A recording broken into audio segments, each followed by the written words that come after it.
Hey guys, welcome to another term recap.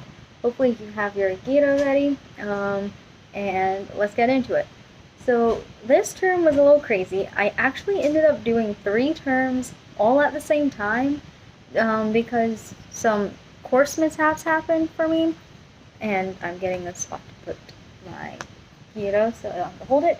Um, and so I ended up doing like 3 different terms as far as schedule wise goes, but course load wise, I still managed to get a full course load of 5 courses, and a full course for my university is actually 4 courses a semester. Um, and so, how did all of that work? Let's just start with the fact that I came to Lithuania with the expectation of taking 4 courses. Did I need all 4 courses? No.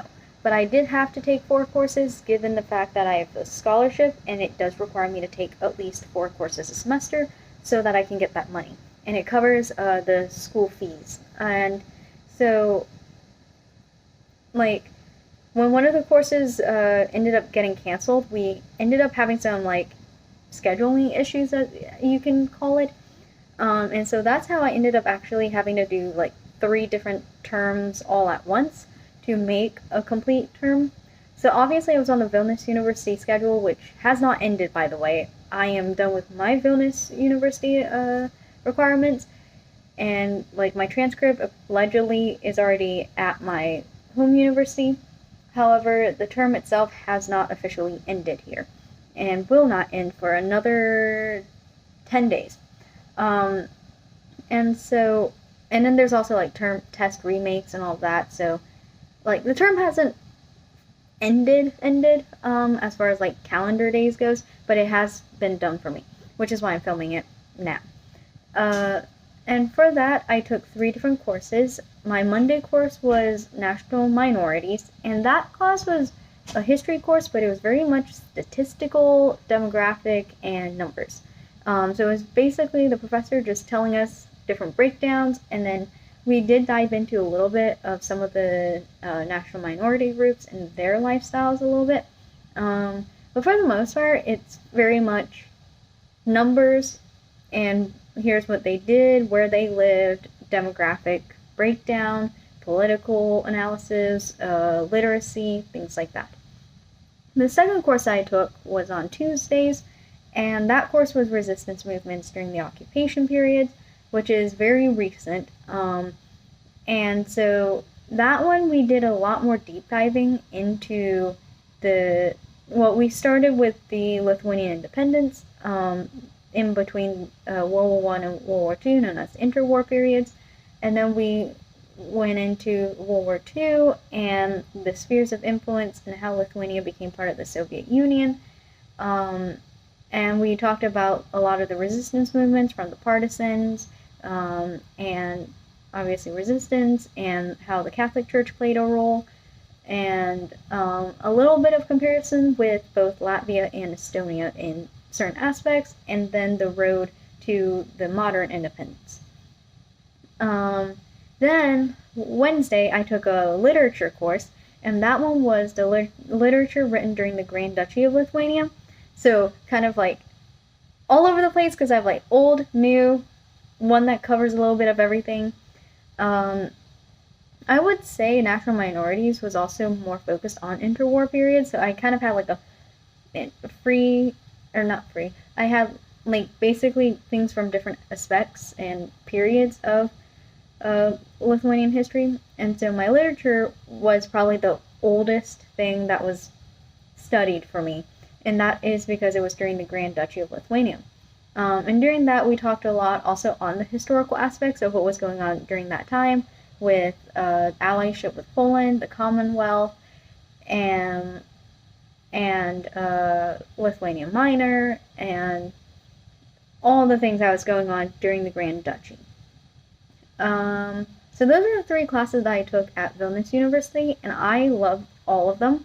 I really liked that they were just very specific to the days, and I also liked that we only met once a week. And while the lecture was longer, it was about the same amount of time I would be spending on a Tuesday-Thursday class back at my home university, but you only go once a week. And then you just had the rest of the time to study for things, to read on things on your own. And I just think that schedule actually works a lot better given the fact that, like, even university housing is much farther away from the university than like what most US universities are built to be like. And so when you factor in commuting and all that, it just works so much better. Then the other 2 semesters that I ended up doing. So I did not get permission to take a 4 credit course because when I got the chemistry course that got canceled, approved, I was not given the full credits for it. And so there was no way I could just take a science lab science credit as the replacement for the course. And so I ended up actually taking a math, which I'm actually really lucky that I brought my calculators thinking I was needing them for chemistry, because then I ended up needing it for math. And I also saved one of the math that the school skipped me over to take during this actually coming semester originally. And so I was just able to take that course earlier one semester because it was the right number of credits that I got approved for. And so I ended up doing a math course with a thing called eCore, which is basically like the homeschool version of like the private schools, but like in the university level. And so it's completely online and digital. And the schedule that I got put into was their summer rotation, their second rotation for spring. And so the spring term starts on a different date in my home state versus here. And so given that was the case, I couldn't start anything that already started in first rotation. So I was put into the second half of the term. And so I ended up doing a whole semester in a span of half the semester. And thankfully, I saved that easy math to do so that I just had a baby math class that I did kind of on the side.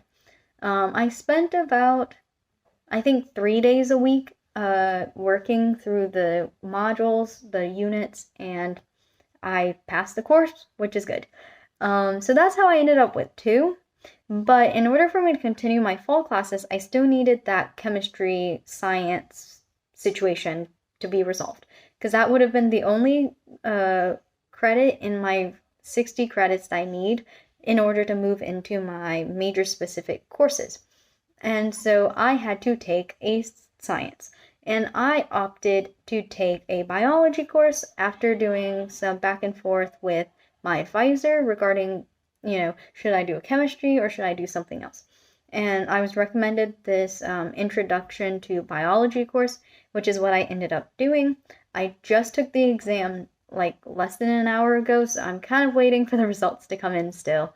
I know I got at least 64% of the exam, and the rest of it, I think the professor has to manually grade because it was like written questions. But I took that course. I took a whole semester in a span of 5 weeks, which is, ironically though, I spent about the same amount of time that I did for the math course. I spent about 15 hours a week, roughly, except for this week and last week, because last week I ended up being able to get everything done in 10 hours, and then this week I've spent like maybe 5. So, but like the first 3 weeks was very much consistently, I spent 3 days a week, 5 hours at a cafe, and I would just camp out there because I need a table and there's no tables in our room, and just studying there with my latte.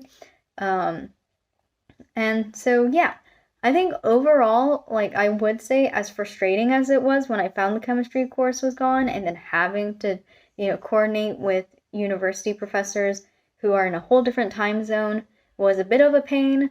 How everything worked out actually ended up being better than I expected, given these 2 courses were in a whole different time zone, which especially for my biology course, I basically had a whole 1 day less to do the work than all of my peers in that class. And people are probably like, you technically didn't.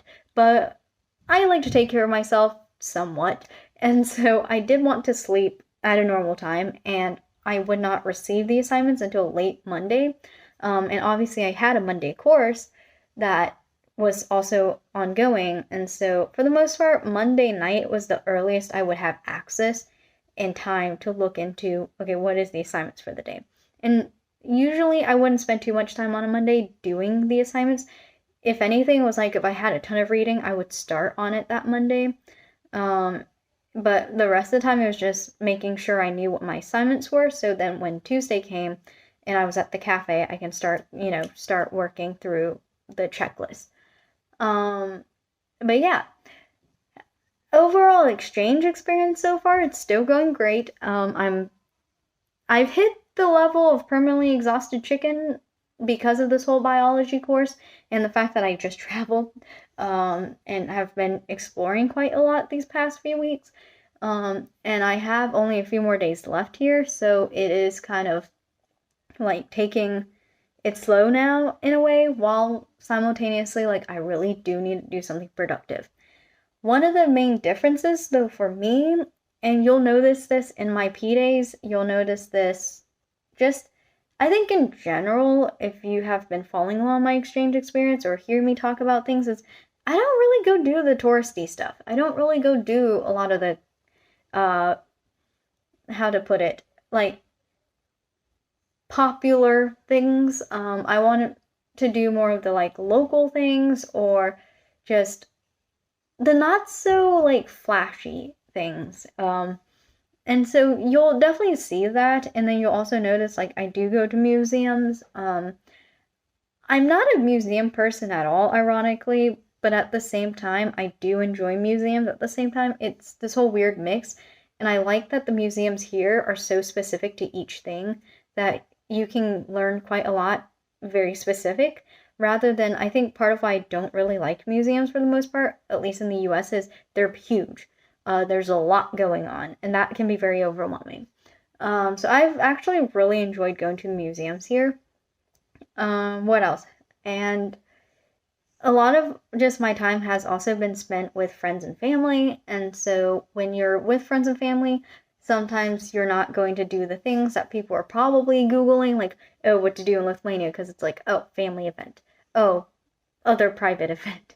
But I've just loved my time here. I would love to come back, and yeah, there's gonna be more P-Day content coming. I know when this video is, and so that's why I'm kind of throwing that out there, that just because, like, the semester ended, and this is, like, my recap of, like, okay, cool, I'm done with Lithuania sort of type of video. It's not the end of the Lithuania content.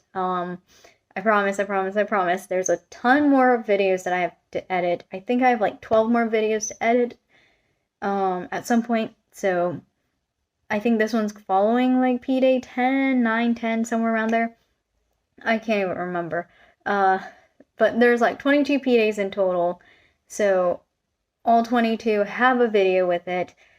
And I still have 2 more P-Days as of like today, me talking about my semester. So definitely stick around. There's a lot more content. And also, I'm actually really excited because I'm going to challenge myself to make more content and to kind of explore more when I'm back in the US. But hopefully this is not the end of Lithuania content in general, or I should really say Baltic content at this point, because I also now have a new love for Latvia. But hopefully it won't be the end of me coming to Lithuania and Latvia. I am looking into coming back, whether it's for touring, for occupational purposes. So we don't know. We don't know what the future holds, but I'm excited to continue this journey and be able to share just a fun little hobby of mine of making videos and storytelling and sharing about my life as an adult, or trying to figure it out as an adult. So yeah, stick around for more content, and definitely stick around for more university related content, because currently that is, I guess, the theme of my channel is university. And yeah, see you guys on the next one. Bye!